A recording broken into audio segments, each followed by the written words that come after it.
Double quick time. We are back with the World Championship Series Season 1. 2 games down already in Group E. It's going very quickly this evening. 4GG has obviously got somewhere better to be this evening and just wanted to get on with it. Finished him off in 15 minutes, no less, against the man that many have predicted to go through in second place. Let's take a look at the bracket right now. If you are just joining us, you've missed the opening 2. It's comments like, if you blinked, you missed them. And our final of the upper bracket is now decided. Our lower half is also decided because PuCK will now take on Sen. We've got Kalaris back with us at the desk alongside myself and Stefano.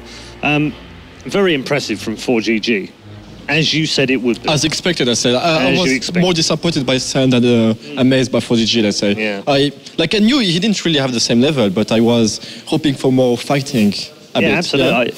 Kalaris, you didn't expect it to be 15 minutes 2-0, did we? The first game, I didn't expect to go how it was. It was a bit of a blur because 4GG decided to open up in that one-base style that he did. The second game, I expected Sen to make more of a meal of it. Like, it's a common opener, a common-ish opener from 4GG, and to apply that kind of pressure, but Sen kind of crumbled. It was difficult. Yeah. Okay. How does Sen pick himself up now in this second game? Because he's got to play immediately as well, which is obviously a disadvantage. Could be an advantage, but... I mean, like... he would have expected to lose against 4GG. I don't think like he's a reasonable person and he knows 4GG is like one of the best in this tournament. But is it the way that he's lost that might affect him a little bit? It might make him angry to know that he didn't give a better battle. Yeah. But he goes against PuCK and he shouldn't be like extremely worried. Like this is not like a Korean opponent or anything. Yeah, sure. And that's like a good thing for him. He can just get back to his level, actually. Okay. And, PuCK was watching the match upstairs with me, and he was cheering for Sen to lose because he feels that it would be better for him to play Sen, and I totally understand why. Only a madman would pick a... Of course, in that kind of form as well. It's interesting that they have played each other in North America before when they were playing in WCS, and PuCK actually came out on top in that one, albeit that it was online, so there's some... but it was a straightforward win for him as well. Does he look at that and go, "Ooh, I've done this before, I can do it again," or is it just too far in the distant past, do you think?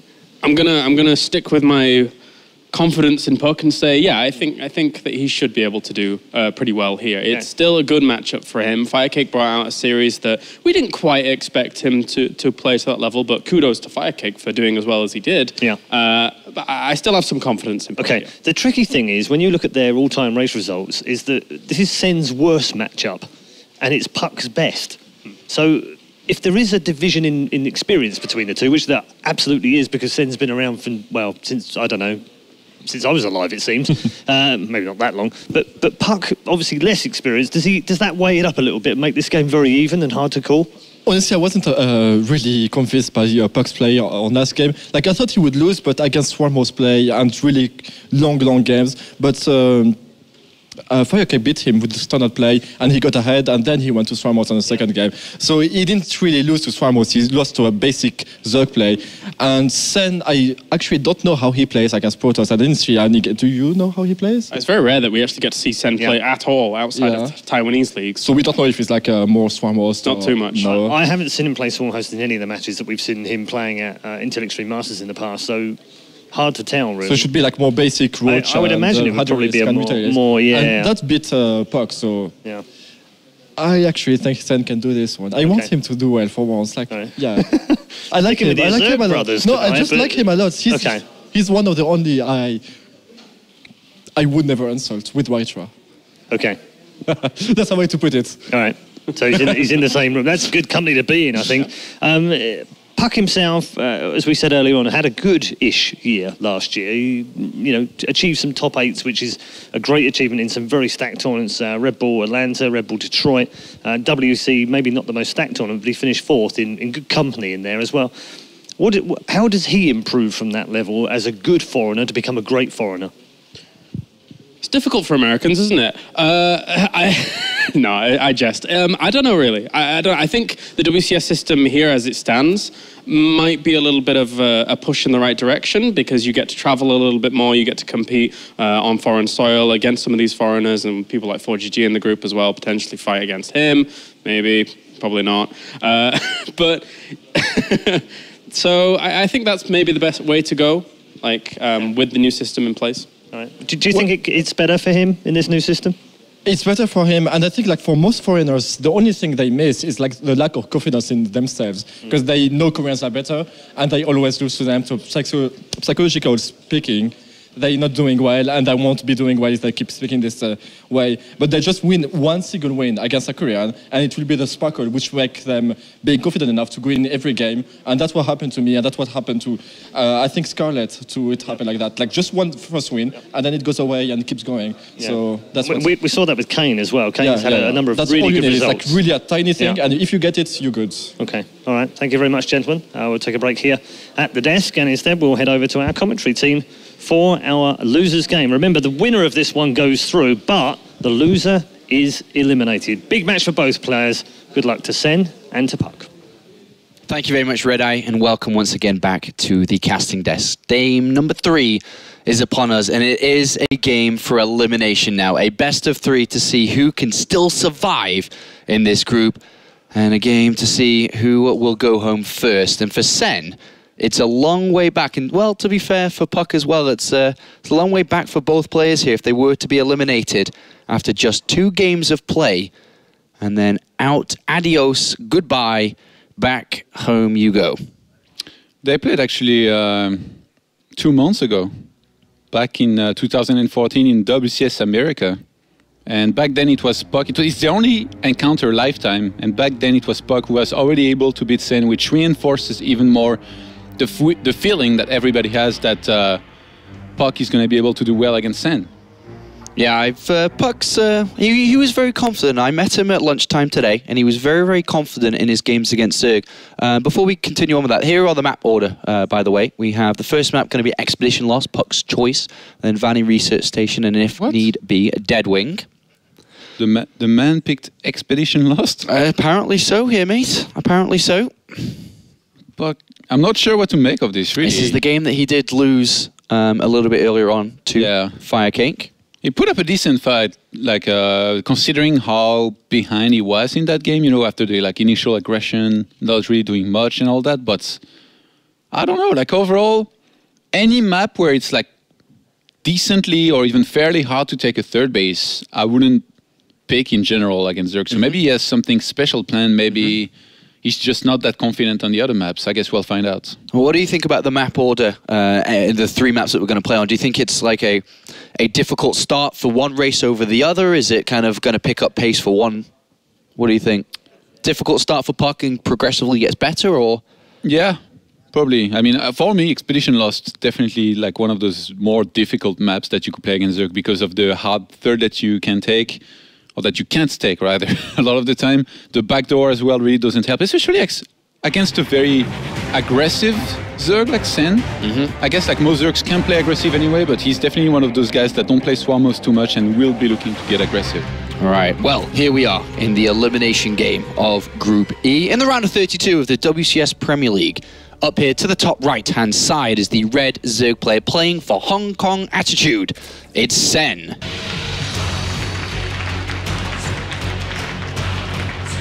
Representing Taiwan. And down here to the bottom left-hand side of Expedition Lost is the Brew Protoss player. Playing for Flipside Tactics, it's PuCK. Coming through the American qualifier and American challenger. PuCK, who seemingly seems to have just, I guess, one main build that he likes to go for. You know, always that one pylon beyond the middle run line. Throws down a gateway shortly after and then goes for a Nexus. Wouldn't be surprised if he again went for something like that. Whereas Sen, he's drone scouting here. Interesting. Not really quite sure why. I don't think this is a hatch block. This is maybe a bit too early for it to be a hatch block. Do you think there's a lot of information Sen could have taken away from the way that PuCK played earlier against FireCake? Every player that isn't playing is watching.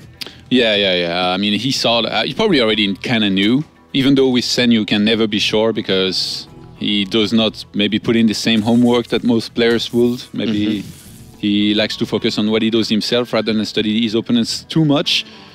I think he just knows that PuCK, like, you know, to play with 3 bases, Blink Stalkers and all that, can throw in some aggression here and there before. Ooh, Sen, what are you doing? You have a hatchery outside his opponent's Nexus first. And for the first time, actually, PuCK went for the Nexus first here rather than a gateway before. up against Zerg. So And a gas has been taken back at home for Sen. And then a spawning pool.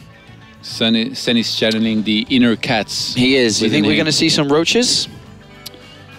Really not sure what that one is, to be honest. He did go for a very quick gas with the spawning pool, so I don't think any kind of spine rush would be that great here. And the fact that he's taking a gas, yeah, I guess roaches will make sense on such a wide ramp. How do you defend? Like, you would have to go for a forge, but everybody goes for a gateway after a nexus, which is what Sen knew. And Sen is opening this one up with a bang. Let's see how well this can work. I think what's he going to use that gas for, more importantly? Sen probably picked up on the fact that PuCK doesn't scout much, by the way, which in this game he has scouted absolutely nothing. Not knowing about the proxy hatchery is going to matter a lot here. If you're not prepared for this, you're going to be in lots of trouble here as the Protoss player. Well, it is going to be Zergling speed. 6 Zerglings have been made, and Zergling speed is the choice from that gas. At what point does PuCK see this? Does he go down the ramp? Does he just throw down the pipe? Here we go. No, he's down he goes. Creep PCs. Ooh, if he wasn't looking, he's not going to be aware of it. And I don't think he was looking. And spine crawlers starts. Oh god, PuCK. And PuCK has no idea. This is most likely we're gonna get Stalkers and Mothership Core, but I mean... Oh dear, he's gonna... Well, with the spine crawlers, he's gonna break down this ramp. He's got an overlord that spots this, and he's got 6 Zerglings to protect the spine crawlers against this Zealot. Here they come, and Zerglings are gonna rush in, and Sen is putting PuCK under a lot of pressure, trying to get a wraparound onto that Zealot. Probes do come off to assist, but one probe will get picked off quite easily. Pylons killed, and the sacrifice of the Nexus has been given already. Yeah, PuCK needs to evacuate the natural here. He decides on that very, very quickly. He still has a probe in the middle of the map, which never really went for a scout, but... Do you not think that he should be walling off around his main ramp here Yes. instead of trying to build a pylon next to these gateways? He can do the wall off next around his Nexus, but he's not doing that. Like, he's done that, I guess, just partly, you know? Like, he's not going to be able to completely wall off from the Zerglings.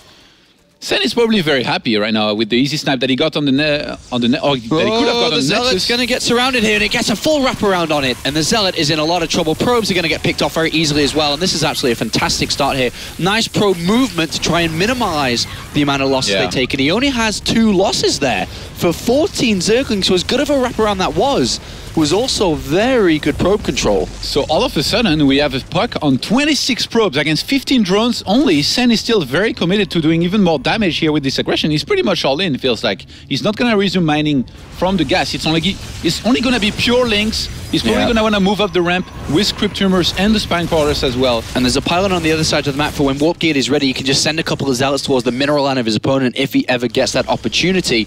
But Sen is pushing up here. PuCK is going to have Photon Overcharge in about 20-30 seconds or so. Just no, actually sooner than that. Sen is not even injecting. He's even... Where is he? He made a drone at that one hatchery, so he's going to get one more spine here. Yes, he is.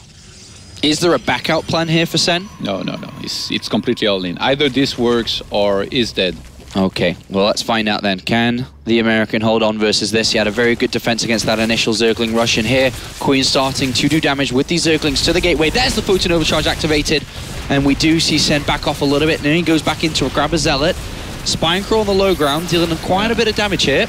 I'm a bit surprised that PuCK warped in Stalkers, but I guess he wanted to make sure that he could snipe that Spine Crawler down the ramp, which she's getting transfused anyway. But I mean, with Photon Overcharge, he's doing pretty well so far. Yeah, so far so good here for PuCK, keeping very calm under this pressure. Second Spine Crawl is going to go down in a beautiful position for him to have his Zealots at the front, behind the Stalkers.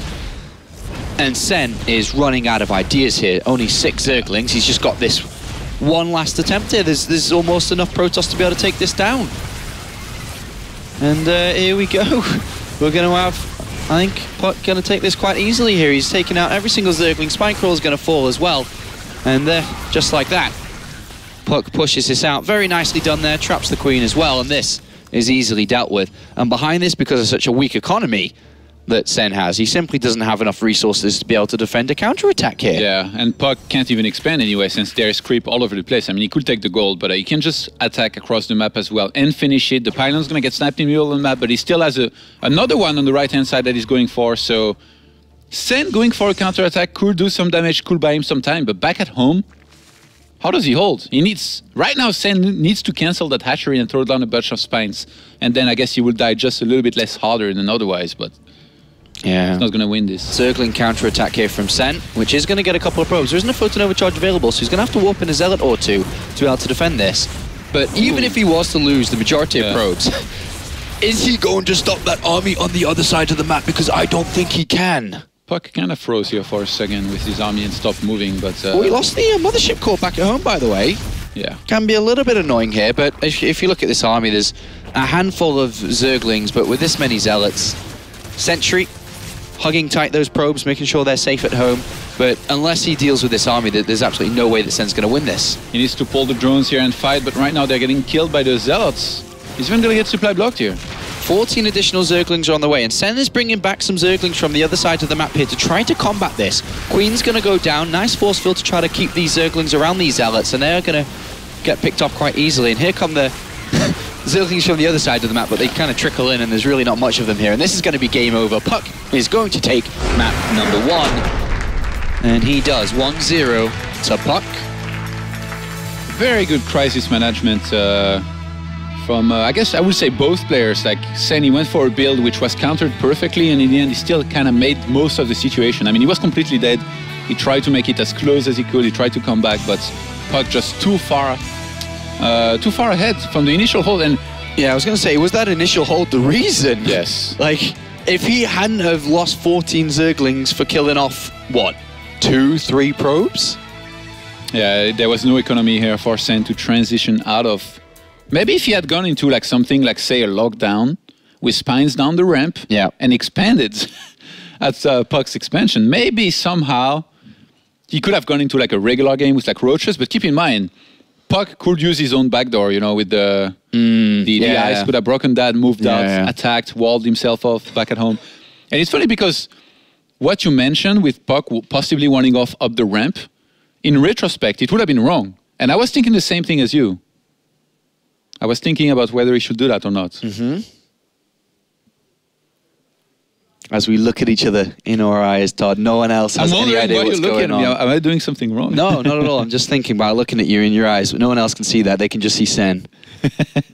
What do you think about the approach from Sen? Like, you like that? It's a build that you can try. Do that? Like, in terms of build orders, it looked good at first. I don't know, maybe he's not confident and he felt like he needed to do that. I don't think he needs to do that. I think he's a great player, even if he's maybe a bit out of practice and not confident.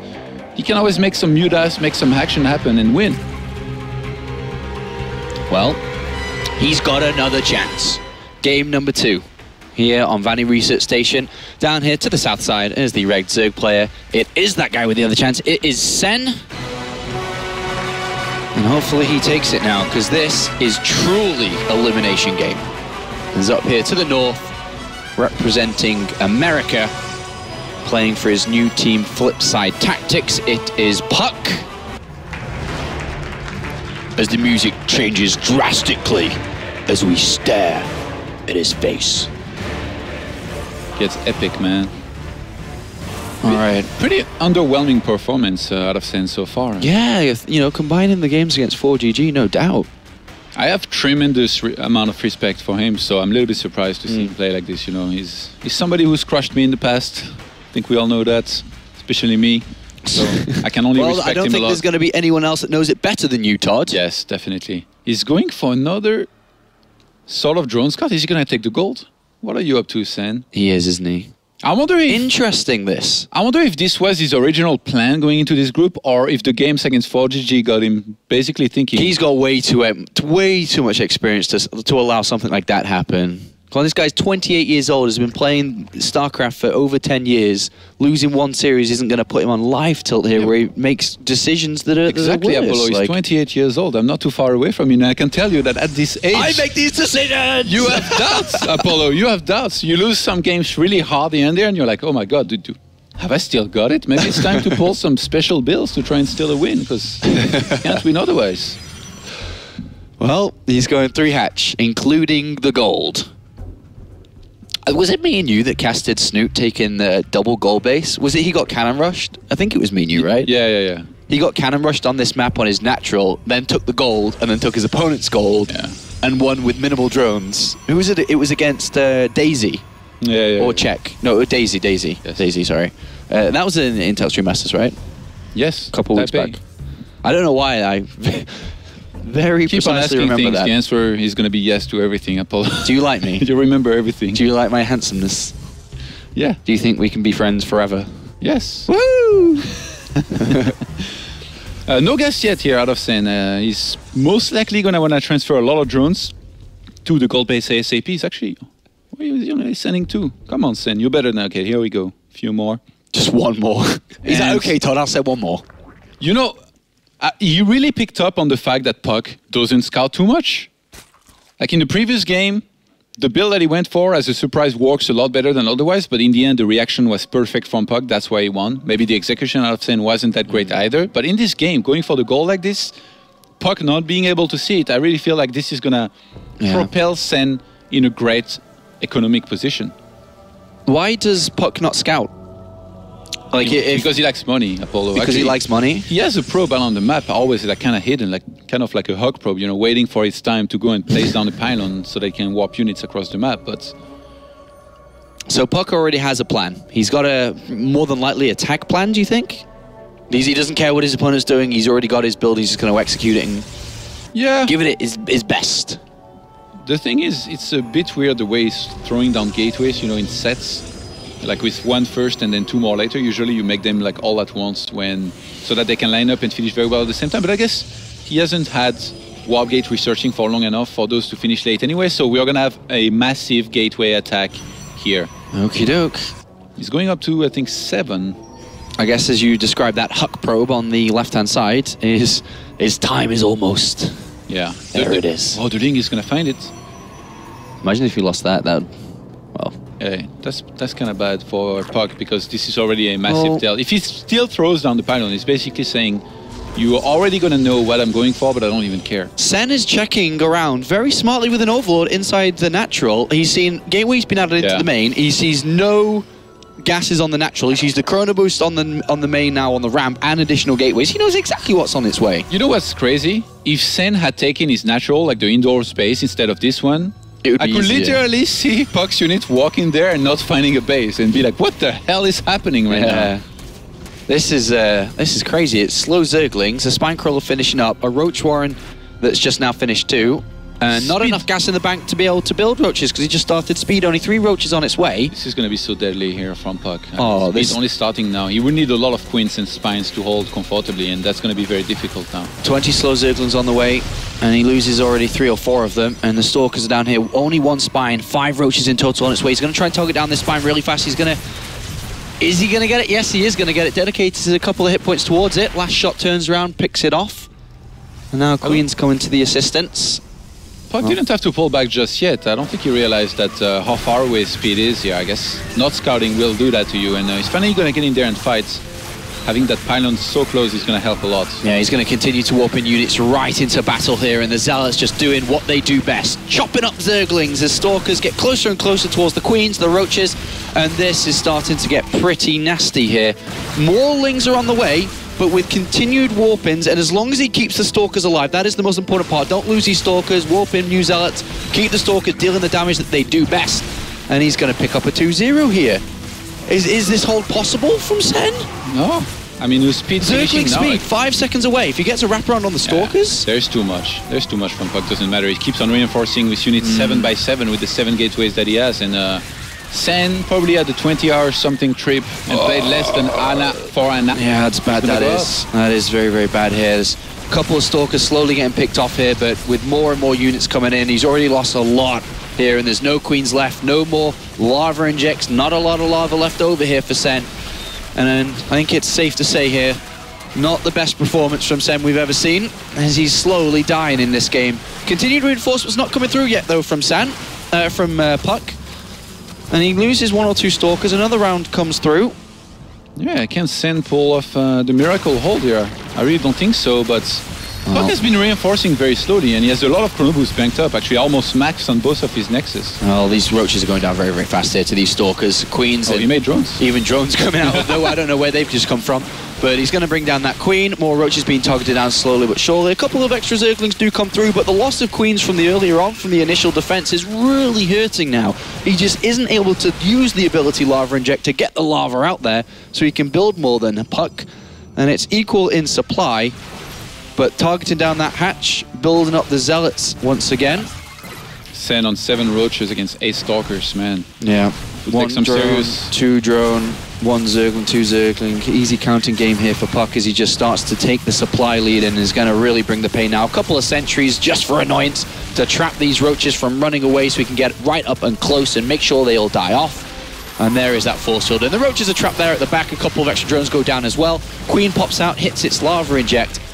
But as we can see, Sen is slowly but surely dying. Only 30 drones remaining versus 36. 10 stalkers to minimal amounts of roaches. Sen continues to try to hold on, but that hatchery is going to fall. A third of the production has now been eliminated for the Zerg player. And with the way units have been rallied into this fight right now, PuCK knows that the gold base is up. He could just walk into the main and finish it. And not even some Rowdy micro could save Sen here. Yeah, he's going to walk in here, and as you said, he's going to pick off the last of these roaches. And 3 roaches coming from behind, but they're not joined together, not dealing the damage they need to do together. And the supply difference starting to really stretch out now, 70 to 50, and it's only going to get worse. Momentum heavily in favor of PuCK. He turns around his first loss into a first win. And he looks like he's going to move on to the decider match later on to fight for a chance to go through in second place. Sen still trying his very best to hold on, but with pure Zerglings on the way, it's not going to work. Drones come off the line, and it looks like America is going to stay alive in today's group. GG is called, 2-0 is taken, and PuCK moves on to the last game of the evening, which will be the deciders match after we finish with the winners. Gets another chance. Sadly for Sen, this is the end in this season's WCS. There'll always be next season, Apollo. Yes, there will be. PuCK goes over, shake hands with Sen. He's travelled a long way to come over here for the Premier League. Unfortunately, wasn't able to display his best today. 2-0 loss versus 4GG and a 2-0 loss versus PuCK. And he is our first player eliminated in Group E.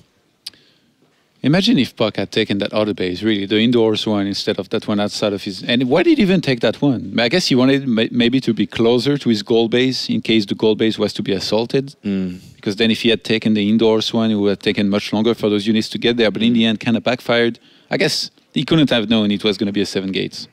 You never see it coming, man. PuCK chose that strategy pretty much by the looks of it before the game had even begun.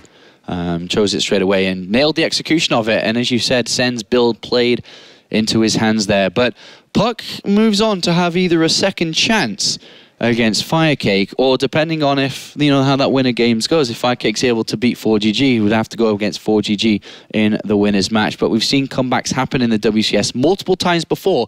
We could see it again. You think PuCK could do it if he was going to go up against Firecake? You think he can win? I think definitely. Like I said before, I think he would definitely play a lot better than the previous series. This looked a lot better of a series already out of him than his first match versus Firecake. 2 fast games though here. We started off with a bit of a longer one in the first one of the day. Game 2 and Game 3 were definitely very, very short.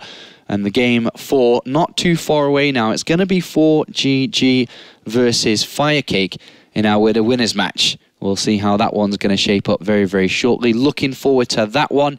You have any predictions for that? Whether you're going to be on the desk or not, you can give me a teaser for it while we wait for this winner's interview. An absolute slaughter. Whatever that means. An absolute slaughter. For who? That's the whole point. You don't say for who. You only answer is an absolute slaughter. It's going to be an absolute slaughter. Okay, thank you very much, Todd. Red Eye, please take it away. Thanks very much, Apollo. Okay, thanks, Todd, as well. He's trying not to predict or curse anyone, I think. He predicted that you would win, PuCK. Yeah? And you did. So I don't know what that means about the curses, but Todd actually got that one right. Congratulations on the win, firstly. I know that you and I spoke upstairs. We were watching the previous match, and you were sitting there, no, I need Sen to lose. I need Sen to lose. Please, Sen, lose. And he did. And that was the reason why, because you felt very confident. I know that you've been playing very well PvZ as well, and your rates have been astronomical. So when you see him lose against 4GG like that, are you already really confident going into the game? Yeah, I feel very confident for the rest of the tournament as long as Firecake loses again. I think, like, playing versus Firecake, I kind of learned how he played pretty well, so he won't be able to beat me if he plays the same. And I also felt like I could have played much better. I kind of freestyled a lot simply because I wanted to save prepared builds and stuff like that. And when you're really tired and you're freestyling, it doesn't really mix well because you have to think a lot more. And when you're tired, you will autopilot, so it's better just to do prepared build orders. You're definitely one of the thinking man's StarCraft players, aren't you? You like to prepare builds, you study players deeply, you learn how they've played, you prepare something special for them? Not necessarily. Like, I like to think a lot when I play, and like as I'm playing a series. I really like playing longer series for that one reason alone. But I don't like to study too much, and I like to actually stream quite a bit before the actual tournaments. I like to metagame the metagame. Like, I want my opponent to like think I'm going to do this and I do something else. And I don't want to really study my opponent that much if I'm expecting them to study just as much as me. Okay. So 2 out of 2 against Sen now. Yeah. That's a good record to have. He's a good player. I think total records games is 4-0. Yeah, it is 4-0, yeah. Thanks for correcting me. That's great. I like that as well. You're welcome. In terms of the way that 4GG played against him, and it was over very quickly, you've just done almost the same thing. Very, very fast games. Is that more down to the way you played or more down to the way Sen played, do you think? Overall, I watched a lot of his games, and I know like the Taiwanese and Chinese scene is relatively cheesier. And I saw that he still liked to play greedy anyway, so I figured that the builds that I did would be very good against him because he was never really going fast gas, and we kind of saw that he didn't get Zergling speed, so it kind of really worked in my favor. In game 1, for instance, like he cheesed me. Yeah, like you didn't see that either, did you? You didn't see the proxy hatch to start with that program. No, I saw the drone, and I wasn't really expecting a proxy hatch because it's not really good on that map, and it wasn't very good for what I was doing. Yeah. Because I was originally planning to do the build that I did on the second game, the first game. And since he didn't have any minerals at the proxy hatchery, there was nothing, he didn't really have a follow-up. So you weren't worried? No, because I realized one base versus one base, Protoss is going to win in the end, so. Okay, looking forward, I know that you want to try and get a revenge match against PuCK, but if the worst case scenario happens for you and you end up playing 4GG, I've never took a map off 4GG, ever. Okay. I've played them like 10 times, and that's why I've only practiced PvZ for this whole tournament. Okay. So. How much have you seen of the rest of the tournament so far? I mean, have you seen the Kane games and PuCK games yesterday? Yeah. Does that give you, do you look at those games and think, well, if they can play like that against supposed favourites in the group, I can play like that too? I didn't really feel like there was any favourites yesterday. Okay. Like, it was relatively well-balanced group. In fact, I would have put Kane in front of everyone else in that group. Okay. I don't know why everyone else was predicting otherwise, but yeah. You've had a bit more experience of Kane, though, obviously playing in North America. Well, he's extremely a good player. He's definitely underrated, so. I don't think so anymore, though. I think people have wised up to that now. Yeah. In terms of your own chances, what is success for you in WCS Season 1 this year? Is it getting through to round 16? Is that enough for you? Not really. I'd like to at least get round of 4. But I'll have to come more prepared next time, so. But I can definitely win today. I should advance. When we've seen a lot of players play their first games here where we're expecting them to play a certain way, we're expecting them to play at a certain level that we know they're capable of, and yet they haven't. What is it about the studio that seems to stop you guys playing at your very best in the first game of the day? Is it just, have you just got to warm up a bit? Have you got to get used to the studio? Is it the crowd? Is it us? What is it? You're playing in a different environment overall. Like, there's lights shining on you. There's people around everywhere, and it just takes a couple games to get used to. Like, I started feeling a lot more confident in my second game versus FireCake, but it was already too late, and I couldn't really come back from the situation. But I think for most people, they don't get to play in front of stages often, and WCS is like the only time. So. Okay, all right. Well done. Congratulations on that victory in your second game. Hopefully you get a chance now to go through the round of 16 and hopefully you get your chance at revenge against FireCake, for your sake anyway. Thank you. Thank you very much to PuCK. He's through to the last game of the day. Next up, though, we have our winners match to find out who the first place player will be into the round of 16 from Group E.